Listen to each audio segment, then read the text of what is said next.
నా పేరు కల్లుపోతుల రంగన్న. నేను మున్సిపల్ మాజీ కౌన్సిలర్ని. భారత రాజ్యాంగ నిర్మాత బాబాసాహెబ్ అంబేద్కర్ ఆశయాలకు అనుగుణంగా జై భీమ్రావ్ భారత్ పార్టీ స్థాపించడము జరిగింది. ఈ పార్టీ యొక్క అధ్యక్షులు వచ్చి జె శ్రావణ్ కుమార్ గారు. ఆయన మాజీ న్యాయవాది, ఇప్పుడు ప్రస్తుతం హైకోర్టు అడ్వకేట్గా పనిచేస్తున్నాడు. నేను ఆ పార్టీ తరపు నుంచి మన ఆదోని కాన్స్టిట్యున్సీ ఎమ్మెల్యేగా పోటీ చేస్తున్నాను. నేను ముఖ్య ఉద్దేశం ఏమంటే ఈ పార్టీలో పోవడానికి కారణం అంబేద్కర్ గారి ఆశయాలకు అనుగుణంగా ఈ పార్టీ ఉంది. ఈ పార్టీలో మనము చేరితే పేదలకు సర్వీస్ చేయడానికి బాగుంటుందనే ఒక ఉద్దేశంతో నేను ఈ పార్టీలో చేయడం జరిగినది. వాళ్ళు ఇక్కడ ఆదోన్లో ఎంక్వైరీ చేస్తే, మా పార్టీ అధ్యక్షులు ఎంక్వైరీ చేస్తే వారికి ఆదోన్లో ఉన్న వ్యక్తిలో కొంచెం బెస్ట్ వ్యక్తి అని చెప్పి వాళ్ళ పరిశ్రమ తెలియదు కాబట్టి నాకు ఇమ్మీడియట్గా వాళ్ళు ఫోన్ చేసి పిలిపించడము. నేను 13 తారీఖు అక్కడ బయలుదేరి 14 తారీఖు ఆయనతో అన్ని విషయాలు చర్చించి తర్వాత కొన్ని ప్రోగ్రాంలో పాల్గొని నేను మళ్ళీ తిరిగి ఆదం రావడం జరిగినది. 18వ తారీఖు మా అధ్యక్షుల వారు మంగళగిరి కాన్స్టిట్యూన్సీ నుంచి ఎమ్మెల్యేగా నామినేషన్ వేస్తున్నారు.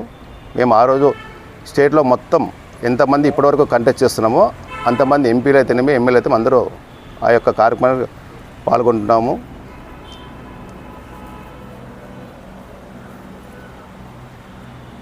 తర్వాత ఇంకా మిగతా రోజులు అనుకూలం బట్టి ఎవరు వాళ్ళు నామినేషన్ దాఖలు చేశారు. ఆ రోజే మాకు బీ ఫార్మ్ కూడా ఇస్తామని చెప్పారు. ముఖ్యంగా నేను ఆదోని ప్రజలకు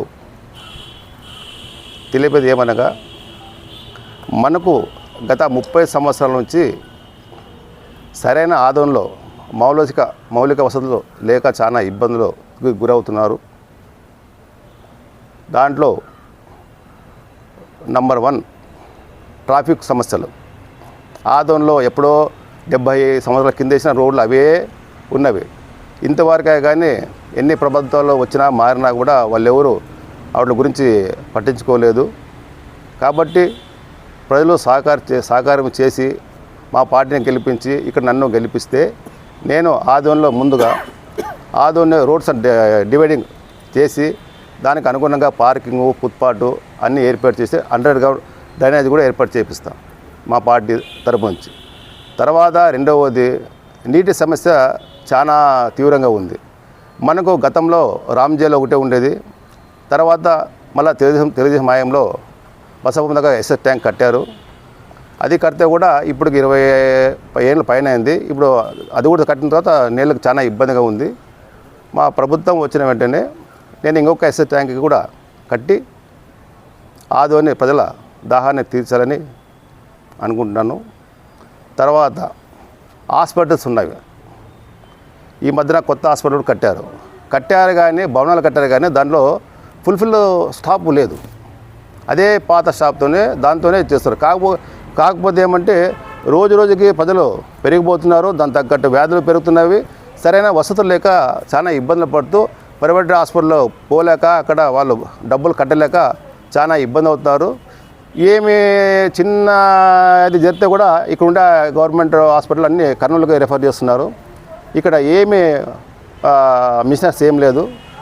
కాబట్టి మా ప్రభుత్వం వచ్చిన వెంటనే ఇక్కడ నేను గెలిచిన వెంటనే ఎక్కడ హాస్పిటల్ అయితే ఉన్నాయో అక్కడంతా మొత్తం స్టాఫ్ని ఫుల్ఫిల్ చేసి ఎవరు కూడా కర్నూలుకి పోకున్నట్ల ఎక్కువ శాతం ఇక్కడే వాళ్ళకి వైద్యం అందేదట చేయాలనుకుంటాను. ఈ 3 మెయిన్ ప్రధాన అంశములు. ఇంకా చాలా ఉన్నవి. తర్వాత మా పార్టీ అధ్యక్షుల వారు 10 అంశాలతో కూడిన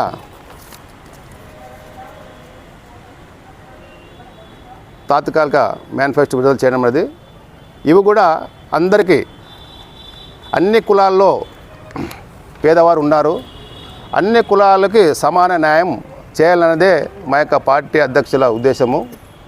ఆయన అడుగుజాడలో మేము నడిచి